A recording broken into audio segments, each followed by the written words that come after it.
नमस्कार, हमारा नाम है समरीन और आपने देखना शुरू कर दिया है लाइव सिटीज। देखिए, लोकसभा चुनाव के नतीजे आने के बाद से ही बिहार की राजनीति में काफी हलचल है और आपको मालूम है कि अब तमाम पार्टियों ने विधानसभा चुनाव की भी तैयारी शुरू कर दी है। और इसी बीच बड़ी खबर आई है, नीतीश सरकार को बड़ा झटका लगा है। देखिए, नीतीश सरकार को सुप्रीम कोर्ट से बड़ा झटका लग गया है। तो आज हम इन्हीं तमाम मुद्दों पर सीधी बातचीत करेंगे आरएलएम के प्रवक्ता राहुल कुमार जी से। सबसे पहले बहुत शुक्रिया बात जी, नमस्कार, शुक्रिया। सबसे पहले तो राहुल जी, हम आपसे जानना चाहेंगे कि अब से कुछ देर पहले बड़ा झटका नीतीश सरकार को लग गया है सुप्रीम कोर्ट से, और सुप्रीम कोर्ट ने हाई कोर्ट के फैसले पर रोक लगाने से इनकार कर दिया है। क्या कहिएगा? देखिए, इसको झटका बताया जा रहा है, लेकिन मुझे लगता है कि ये आधी बात है। अच्छा। पहली बात तो ये कि एक कोर्ट का अपना एक प्रोसीजर होता है। सितंबर में इसकी सुनवाई के लिए जो याचिका बिहार सरकार ने डाली थी, उसको सुप्रीम कोर्ट ने सुनने योग्य माना है और सितंबर में इस पर सुनवाई होगी।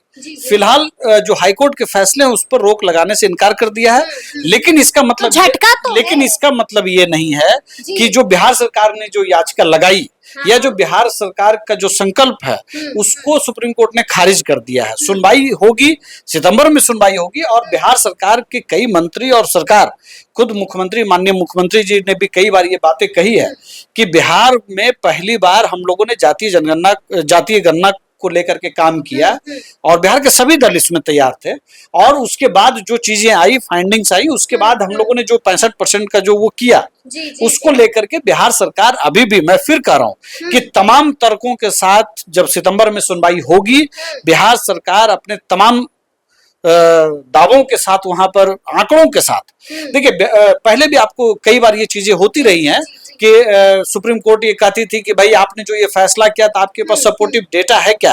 तो आज हमारे पास न सिर्फ डेटा है, बल्कि जो हमारी जो मंशा है उसके लिए जो हर तरह की जो चीजें होनी चाहिए, उन पैमानों पर हम परफेक्टली खरे उतर रहे हैं। पैमानों पर परफेक्टली खड़े उतर रहे हैं और तमाम डेटा है। बिल्कुल।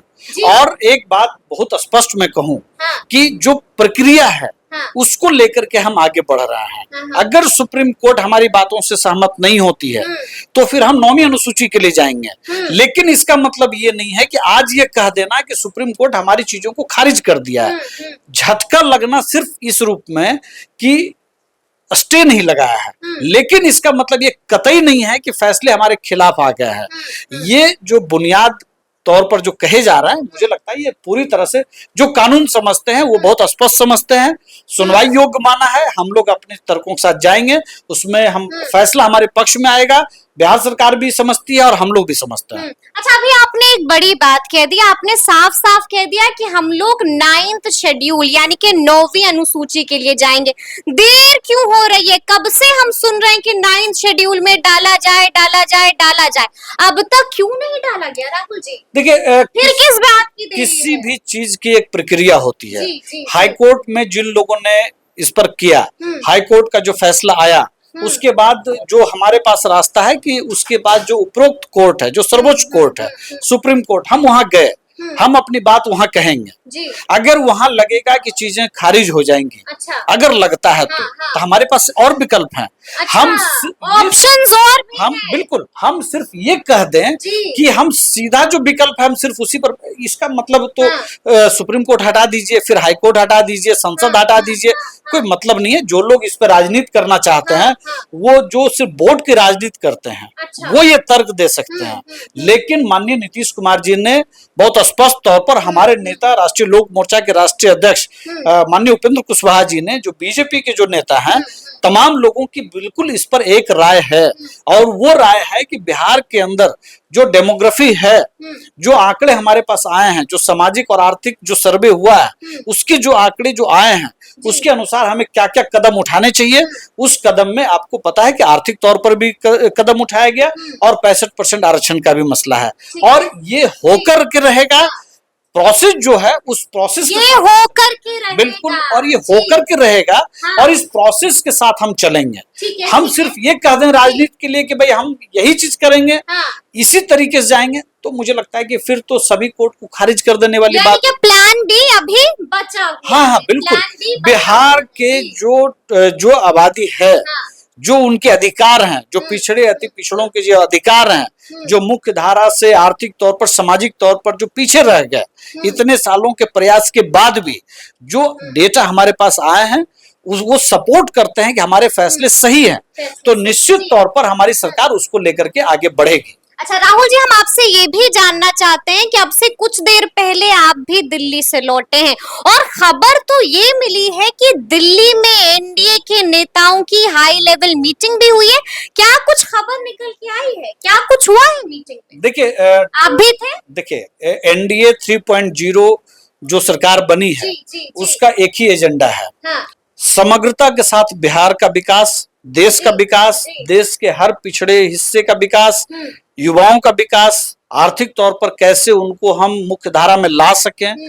अब सिर्फ ये कहना कि हम सिर्फ नौकरियों के भरोसे इस देश की युवा आबादी को हम छोड़ दें, तो मुझे लगता है कि अगर 2047 में एनडीए 3.0 सरकार ने लक्ष्य रखा है कि हम गरीबी मुक्त एक देश बनाएंगे, तो इसमें मुझे लगता है कि स्वरोजगार की एक बड़ी भूमिका होगी।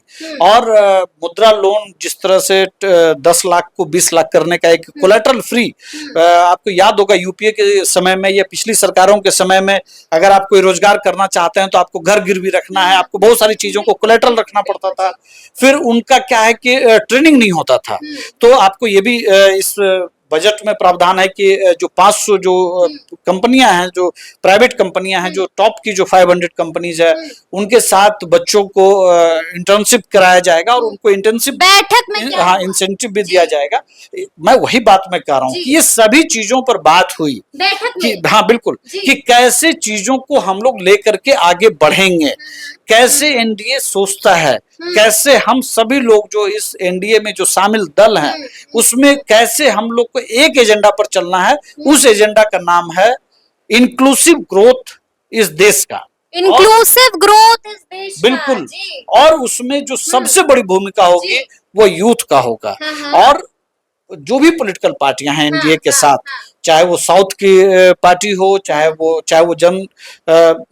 आंध्रा की पार्टी हो, चाहे वो बिहार की पार्टी हो, चाहे वो बंगाल की हो या नॉर्थ ईस्ट के, सभी जगह से लोग आए थे और सब लोगों ने अपनी बात रखी कि कैसे बिहार और इस देश को और दूसरे राज्य भी डेवलप करेंगे। उस पर निर्मला सीतारमन जी थी और एनडीए के कई मंत्री वहां पर, जहाज मंत्री गजेंद्र सिंह शेखावत भी थे, और भी कई मंत्री थे वहां पे, और कई सांसद भी थे उस बैठक में। और मुझे लगता है कि एक बहुत अच्छी बातचीत हुई।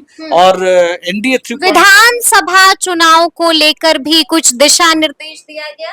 नहीं, देखिए अभी विधानसभा चुनाव 2025 में है और बहुत अभी उसमें समय है। अभी समय तो है राहुल जी, लेकिन हम आपको बता दें, देखिए बात बहुत सीधी सी है हाँ। कि फ्रेट इक्वलाइजेशन हो या बहुत सारी ऐसी योजनाएं रही हैं कांग्रेस सरकार की जिससे बिहार पीछे रह गया है। मुझे इस बात का अफसोस है, ये हम लोग भी समझते हैं कि जब पहली बार या दूसरी बार एनडीए ने सोचा कि बिहार को बहुत मोटे तौर पर एकदम स्पष्ट दिखे कि हम बिहार को लेकर के गंभीर हैं, बाकी राज्यों का जिनका नाम नहीं लिया गया बजट में उनको लेकर के गंभीर नहीं, ऐसा नहीं है, लेकिन बिहार प्रायोरिटी में है, इसको लेकर के दिखा। तो यहाँ जो तेजस्वी यादव की पार्टी कहती है कि भाई फरेब हुआ और उन्हीं राजद वाले, हाँ, और उन्हीं गठबंधन के जो दूसरे दल हैं वो नीति आयोग में इसलिए नहीं गए बैठक में कि बिहार और आंध्रा के साथ एक फेवरिज्म हुआ। तो फेवरिज्म किसी राज्य के साथ नहीं हुआ, जो उसका अधिकार है उसको देने की कोशिश हुई। ठीक है, ठीक है, ठीक है जी। विधानसभा चुनाव से कोई लेना देना नहीं है, लेकिन मैंने शुरू में ही कहा है कि विधानसभा चुनाव की तैयारी में अब तमाम पार्टियां जुट चुकी हैं। राहुल जी, हम आपको बता दें कि कुछ दिनों पहले अरुण भारती सांसद हैं, चिराग पासवान के जीजा जी भी हैं और उनके पार्टी से भी हैं, उन्होंने बड़ी बात कह दी थी, साफ कहा था कि आज हमारे 5 सांसद हैं तो आप चाहते हैं ना कि कल हमारे 50 विधायक हो। सिर्फ यही नहीं, जीतन राम मांझी ने भी बड़ी बात कर दी थी और 25 सीटों की बात भी कही थी उन्होंने। आरएलएम कितनी सीटों पर दावा ठोकेगा? देखिए मैंने कोई 50 कह रहा है, कोई कोई 25 50 कह रहा है, कोई 25 कह रहा है। आरएलएम आरएलएम का नया वो बना है और पहली बार हम लोग सदस्यता अभियान शुरू कर रहा है।